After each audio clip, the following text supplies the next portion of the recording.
ஹிஸ்புல்லாவினுடைய மிக முக்கியமான தலைவரை இஸ்ரேல் இப்போ எலிமினேட் பண்ணியிருக்காங்க அப்படிங்கிற விஷயம் வெளியாயிருக்கு. லெபனானில் சீஸ்ஃபயர் டீல் அமலில் இருக்கும்போது தொடர்ச்சியாக இஸ்ரேல் அத்துமீறலில் ஈடுபடக்கூடிய வேலைங்கிறது ஈரானை கோபமுடைய வைத்திருக்கிறதா அப்படிங்கிற கொஸ்டின். அது மட்டும் இல்லை, மெலானியா அப்படின்னு சொல்லிட்டு ட்ரம்ப்பினுடைய ஒய்ஃப் அவங்க ஒரு ஆவணப்படம் ஒன்று வெளியிட்டிருக்காங்க. அதில் இடம்பெற்றிருக்கக்கூடிய மிக முக்கியமான அம்சங்கள் என்ன? உக்ரைன் இரண்டாவது கட்ட பேச்சுவார்த்தையை இப்போது எந்த இடத்துல வச்சு செஞ்சுருக்காங்க? ஹங்கேரியினுடைய பிரைம் மினிஸ்டர் ஆர்பன் ஒரு உலகப் போரை தூண்டுவதற்கான ஒரு வேலை நடந்துக்கிட்டு இருக்கு அப்படிங்கிறதையும், அவர் அதை எதை மையப்படுத்தி பேசுகிறாரு அப்படிங்கிறதையும் இந்த வீடியோக்குள்ளே நம்ம பார்க்க போகிறோம். இது எல்லாத்தையும் தாண்டி இஸ்ரேல் ஈரானை தாக்குவதற்கு ஒரு பெரிய திட்டம் ஒன்று தீட்டிக்கிட்டு இருக்காங்க அப்படிங்கிறது தொடர்பான விவரங்களோடு தான் இப்போ நம்ம வீடியோக்குள்ளே பேச போகிறோம். அது என்ன விவரங்கள்? 2ஆம் தேதி ட்ரம்ப் அவர்கள் ஒரு அனௌன்ஸ்மெண்ட் கொடுக்க போகிறாருன்னு சொன்னாங்களே, அந்த அனௌன்ஸ்மெண்ட்டு இந்திய நேரப்படி நேற்று இரவு 12 மணி அளவில் நடந்திருக்கணும். அப்போது ட்ரம்ப் என்ன பேசியிருக்காரு அப்படிங்கிற அந்த விவரங்களையும் இப்போ நம்ம பார்க்கலாம். வாங்க பார்க்கலாம் உறவுகளே. இது பிரசாத் சிக்னேச்சர். தென்னிந்தியாவின் கட்டடக்கலை ராஜாக்கள் creator constructions and north west interiors உங்களோட கனவு இல்லத்தை பிரம்மாண்டமாக கட்டி கொடுக்குறாங்க கிரியேட்டர் கன்ஸ்ட்ரக்ஷன்ஸ். அதோட கட்டி கொடுத்த வீட்டை இன்டீரியர் பண்ணி அழகாக்குறாங்க நார்த் வெஸ்ட் இன்டீரியர்ஸ். தொடர்புக்கு 72907991. உங்களுடைய தொழில் சம்பந்தமான விளம்பரங்களை நமது சேனலில் ஒளிபரப்ப உங்களுக்கான அருமையான வாய்ப்பு. ட்ரம்ப் கிட்ட ஒரு கொஸ்டின் கேட்குறாங்க. இந்த மாதிரி கமினி அவர்கள் ஒரு ஸ்டேட்மெண்ட் சொல்லியிருக்காரு, பிராந்திய போராக மாறும் அப்படின்னு சொல்லியிருக்காரு. ரீஜியனல் வார் தொடங்கும் அப்படின்னு. எப்போது அமெரிக்கா டைரக்டாக ஈரானை அட்டாக் பண்ணால் இந்த சுச்சுவேஷன் அப்படின்னு சொல்லியிருக்காரு. அது நடக்குமா அப்படிங்கிற கொஸ்டினை ட்ரம்ப்பை பார்த்து கேட்டாங்க. அதற்கு ட்ரம்ப் என்ன சொல்கிறாரு அப்படின்னா, நிச்சயமாக அவர் அப்படித்தான் சொல்வார். எங்களின் வலிமை நிறைந்த கப்பல்கள் எங்கே இருக்குது அப்படின்னா மிடில் ஈஸ்டில் இருக்குது. ஒப்பந்தம் நிஜமாகவே நிறைவேறிடுச்சு அப்படின்னா ப்ராப்ளம் இல்லை. பட் ஈரானோடு நாங்கள் செய்யக்கூடிய ஒப்பந்தத்தில் நாங்கள் நினைக்கிறது நடக்கலை அப்படின்னா அவர் சொன்னது சரியா தவறா அப்படிங்கிறத நம்ம தெரிஞ்சுக்கலாம் அப்படின்னு சொல்லியிருக்கார். அதாவது போர் நடக்குமா இல்லையா அப்படிங்கிற அந்த கேள்வி ஒப்பந்தத்தை பொறுத்து தான் இருக்குது அப்படிங்கிறது தான் ட்ரம்ப் சொல்லியிருக்கக்கூடிய ஸ்டேட்மெண்ட். அப்படின்னா ஒப்பந்தத்துக்கான காலம் அப்படிங்கிறது இன்னும் முடிவடையலை. ஸோ ஷிப்பும் பார்த்திங்கன்னா அதே இடத்துலையே தான் இருக்குது. சீனா, ரஷ்யா, ஈரான் 3 பேரும் சேர்ந்து நடத்தக்கூடிய அந்த நாவல் எக்ஸசைஸ் அப்படிங்கிறது பிப்ரவரி மாதம் 15ஆம் தேதி வரைக்கும் ஒத்தி வைக்கப்பட்டிருக்கு. இதுவும் ரொம்ப முக்கியமானது. அப்போது பிப்ரவரி மாதம் 15ஆம் தேதி வரைக்கும் இவங்க 2 பேருக்கு இடையில பேச்சுவார்த்தைக்கான டீல், அதில் உடன்பாடு ஏற்படுமா அப்படிங்கிறத நம்ம பொறுத்திருந்து தான் பார்க்கணும். அலி தாவூத் அப்படிங்கிற நபர், இவர் யாருன்னா ஹிஸ்புல்லாவினுடைய பொறியியல் துறைக்கான தலைவர். அவரை லெபனான் தெருக்களில் வச்சு ஒரு காரில் போயிட்டு இருக்கும்போது இஸ்ரேல் அடித்து தூக்கியிருக்காங்க. அது மட்டும் இல்லை, அவர் இப்போ இறந்து போயிட்டார் அப்படிங்கிற தகவல். ஹிஸ்புல்லா மட்டும் கிடையாது, அங்கே இருக்கக்கூடிய லெபனானில் இருக்கக்கூடிய 3 அமைப்புகள் இருக்குது. அதில் ஒன்று பெரிய அமைப்பு தான் ஹிஸ்புல்லா. இப்போது இவங்களை முழுக்க முழுக்க செயலிழக்க செய்யக்கூடிய வேலையை நைம் காசிம் அவர்கள் தலைமை ஏற்றதற்கு பிறகு அது பெருசாக செயல்படுதான்னு கேட்டால் இல்லை. பட் நஸ்ருல்லா அவர்கள் இருந்தப்போ ரொம்ப ஃபாஸ்ட்டாக செயல்பட்டாங்க. அவங்களுக்குன்னு ஒரு படம் வச்சுருந்தாங்க. 60,000க்கு மேற்பட்ட ஆயுதங்கள் வச்சுருந்தாங்க. இப்போ எல்லாத்தையுமே இஸ்ரேல் அதை சேஸ் பண்ணிட்டாங்க. இப்படிப்பட்ட நிலையில் லெபனான் அப்படிங்கிறது இப்போது ஒரு மாதிரி வித்தியாசமான ஒரு சுச்சுவேஷனை ஹேண்டில் பண்ணிக்கிட்டு இருக்கு. ஆனால் சீஸ்ஃபயர் டீல் அப்படிங்கிறது அந்த மக்களுக்கு சொல்லப்பட்டாலும் தொடர்ச்சியாக நடந்து வரக்கூடிய தாக்குதல் அப்படிங்கிறது லெபனான் மக்களை நிம்மதி இழக்க செஞ்சுருக்கு. சாங்குவாங் அப்படின்னு சொல்லிட்டு ஒரு வணிக சேட்டலைட், அதை விண்வெளியில் நிறுவி அதை மிடில் ஈஸ்டில் கண்காணிக்க செய்து அது யார் செஞ்சுருக்காங்கன்னா சீனா செஞ்சுருக்காங்க. இந்த சேட்டலைட் மூலிமா ஈரானுக்கு ஒரு பெரிய உதவி அமெரிக்கா செஞ்சுக்கிட்டு இருக்காங்க. அதாவது கத்தாரில் இருக்கக்கூடிய அல் உதைத் அந்த ஏவுதளம் முதற்கொண்டு அபுதாபி, சவுதி அரேபியா உள்ளிட்ட இடங்களில் அமெரிக்கா என்ன செய்கிறாங்க அப்படிங்கிறத விவரங்களை சீனா அந்த சேட்டலைட் மூலிமா படம் பிடிச்சி ஈரானுக்கு அனுப்பிச்சிக்கிட்டு இருக்காங்க. இப்போ அமெரிக்கா எடுக்கக்கூடிய எல்லா தகவலுமே எப்படி சொல்கிறது, கவுண்டமணி ஒரு படத்தில் பாஞ்சாலங்குறிச்சி நினைக்கிறேன், ஒரே ஒரு கட்டணம் மட்டும் கட்டியிருப்பார். சாவியை திறந்து உள்ளே போவார், உள்ளே போனதுக்கு பிறகு வந்து பார்த்திங்கன்னா பிரபு கேட்பார், அண்ணே இதில் உள்ளே எது வெளியில் எது அப்படின்னு வீட்டுக்குள்ளே. ஏன்னா வீட்டில் சுவர் மட்டும்தான் கட்டியிருப்பார். இப்போ அந்த பக்கமும் ஒன்றும் இருக்காது, இந்த பக்கமும் ஒன்றும் இருக்காது, ஒரே ஒரு சுவர் தான் வந்து கட்டியிருப்பார். கட்டுறதுக்கு இது மட்டும்தான் காசு இருந்துச்சு அப்படிங்கிற கதையாக சொல்லியிருப்பார்.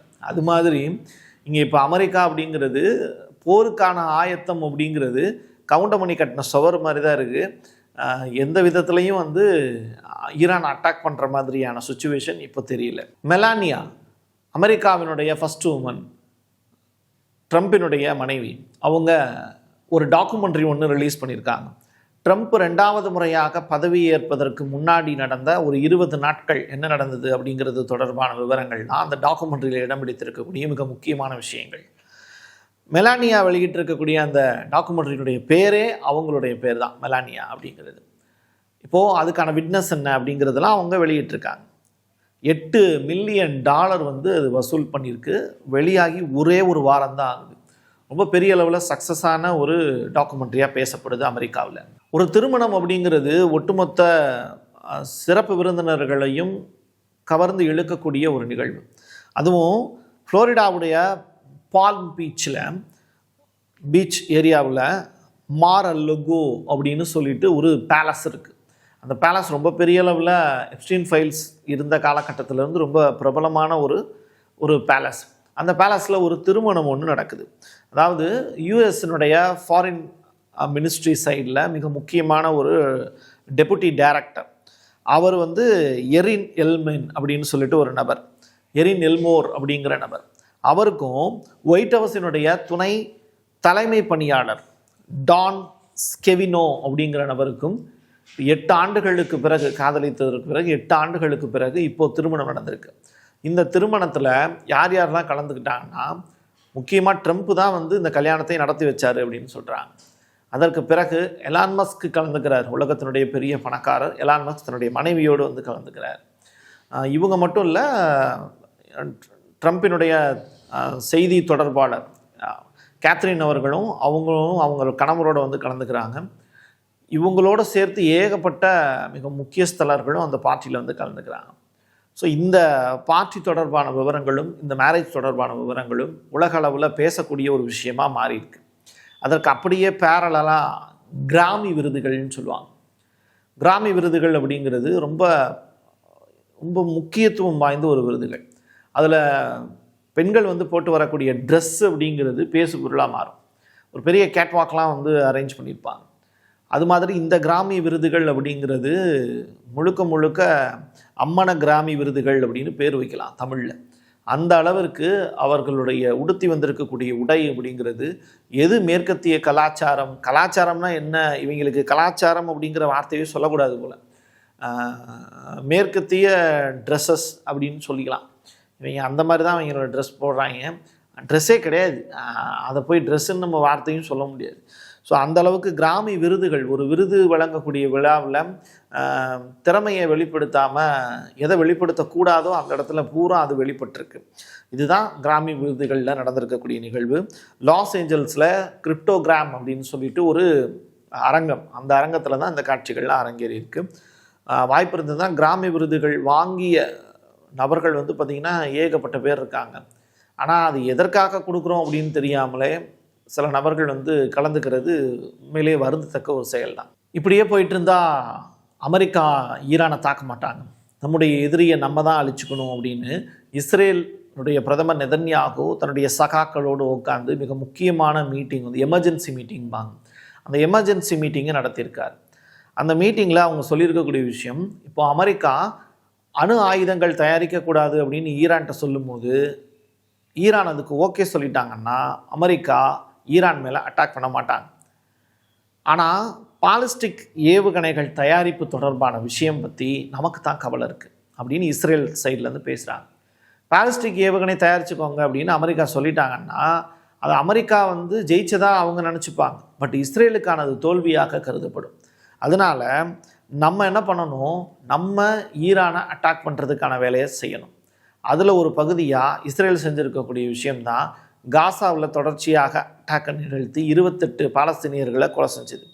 ஹிஸ்புல்லாவில் இருக்கக்கூடிய முக்கிய தலைவர்களை பார்த்து இப்போது கொலை செஞ்சுக்கிட்டு இருக்கக்கூடிய வேலைகள் நடந்துக்கிட்டு இருக்கு. இது எல்லாமே இஸ்ரேல் செய்யக்கூடிய வேலைகளாக பார்க்கப்படுது. இது எல்லாமே ஈரானை கோபம் முட்டி ஈரானை வம்புக்கு எடுக்கக்கூடிய வேலை தான். ஆக மொத்தத்தில் இஸ்ரேல் ஈரான் வார் தான் ஸ்டார்ட் ஆக போகுது அப்படிங்கிற மாதிரி சமிக்கைகள் சொல்லுது. இன்னொரு பக்கம் மோடியோட டான்ஸ் ரொம்ப பெரிய அளவில் வைரலாக பேசுபொருளாக மாறி இருக்கு.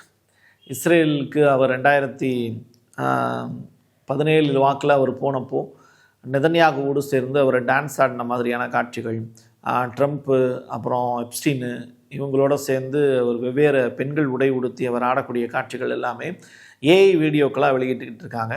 இதுக்கு ஒரு இந்திய குடிமகனாக நம்ம கண்டனத்தை தெரிவிச்சுக்கிறோம்.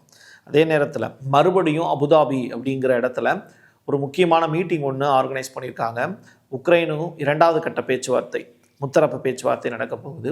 இதில் யுஏஇ தரப்பில் இருந்து சில முக்கிய நபர்கள் கலந்துக்க போகிறாங்க அப்படிங்கிற தகவல் வெளியாயிருக்கு. எது எப்படியோ நாட்டோவில் எப்படி இருந்தாலும் உக்ரைனை சேர்க்கக்கூடாது அப்படின்னு இப்போது நாட்டோவில் ஒன் ஆஃப் த மெம்பராகவும் ரஷ்ய ஆதரவாளருமாக இருக்கக்கூடிய ஹங்கேரியினுடைய பிரைம் மினிஸ்டர் ஆர்பன் அவர்கள் இப்போ முக்கியமான போர்க்கொடி ஒன்று தூக்கியிருக்காரு. நாட்டோவில் உக்ரைனை சேர்க்கறது அப்படிங்கிற அந்த கான்செப்டே புதிய உலக போருக்கு வித்துவிட்டு, அதனால் உக்ரைனை கலட்டி விடுறது மட்டும்தான் யூரோப் யூனியனுக்கு இருக்கக்கூடிய ஒரே வாய்ப்பு அப்படிங்கிற ஸ்டேட்மெண்ட்டை சொல்லியிருக்கார். இது ஒரு பேசியிருக்கக்கூடிய விஷயத்தை காஜா கல்லாஸ், அதற்கு பிறகு யூரோப்பியன் யூனியனுடைய தலைவர் உர்சுலா அவர்கள் பரிசீலிப்பாங்களா அப்படிங்கிறத பொறுத்திருந்து பார்க்கலாம். என் கையெழுத்து என் மக்களுக்கான உறவுகளை மீண்டும் ஒரு பதிவில் சந்திக்கலாம். நன்றி, வணக்கம். தென்னிந்தியாவின் கட்டடக்கலை ராஜாக்கள் creator constructions and north west interiors உங்களோட கனவு இல்லத்தை பிரம்மாண்டமா கட்டி கொடுக்குறாங்க கிரியேட்டர் கன்ஸ்ட்ரக்ஷன்ஸ். அதோட கட்டி கொடுத்த வீட்டை இன்டீரியர் பண்ணி அழகாக்குறாங்க நார்த் வெஸ்ட் இன்டீரியர்ஸ்.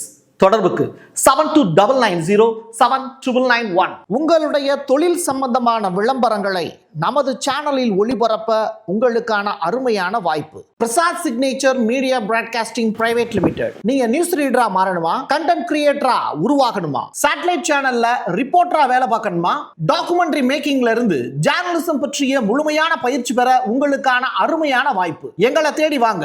ஆன்லைன் மற்றும் நேரடி பயிற்சி வகுப்புகளும் சர்டிபிகேட் கோர்ஸாவை கத்துத்தரும். மீடியா துறையில் 10 ஆண்டுகளுக்கு மேல அனுபவம் உள்ளவர்கள் பயிற்சி கொடுப்பார்கள். வாய்ஸ் ஓவர் தொடங்கி வாய்ஸ்லெஸ் பீப்புளுக்காக உங்களை சிறந்த ஜேர்னலிஸ்டா உருவாக்க வேண்டியது எங்களோட பொறுப்பு. ஸ்கூல்ஸ் அண்ட் காலேஜஸ்ல ஜூனியர் ஜேர்னலிஸ்ட்ங்கிற பேர்ல ஒர்க் ஷாப்பும் கண்டக்ட் பண்ணி கொடுக்கிறோம். மோட்டிவேஷனல் ஸ்பீக்கரா கடந்த 15 ஆண்டுகளா கல்வி நிறுவனங்களுக்கு நிகழ்ச்சிகளும் நடத்தி தரோம். தொடர்புக்கு 9944790333 94493594 prasad signature@gmail.com.